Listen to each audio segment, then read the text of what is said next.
সাভারে কোনো মাদক ব্যবসায়ীকে আর বসবাস করতে দেওয়া হবে না, এমনই কঠোর হুঁশিয়ারি দিয়েছেন ঢাকা ১৯ আসনের সংসদ সদস্য ডক্টর সালাউদ্দিন বাবু। ৫ই আগস্টের প্রেক্ষাপট এবং তারেক রহমানের নেতৃত্বে দেশ যেভাবে পরিচালিত হচ্ছে, যা ইচ্ছা তাই এটা হবে, এটা আমরা বরদাস্ত করবো না।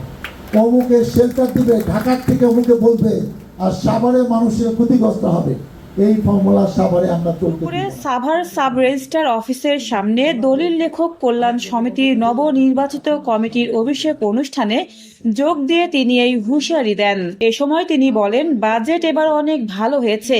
প্রধানমন্ত্রী তারেক রহমানের নেতৃত্বে সরকার উন্নয়নমূলক বাজেট দিয়েছে। তবে বিরোধী দল সবসময়ই সরকারের সমালোচনা করে বলে মন্তব্য করেন তিনি।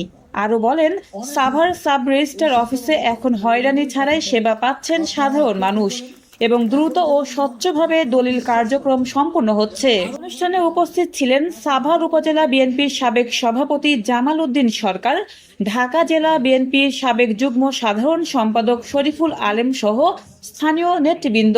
এদিকে নতুন sub registrar SM. Rubel Parvez দায়িত্ব নেওয়ার পর অফিসে সেবার মানে এসেছে বড় পরিবর্তন, এমনটাই জানিয়েছেন সেবা গ্রহীতারা।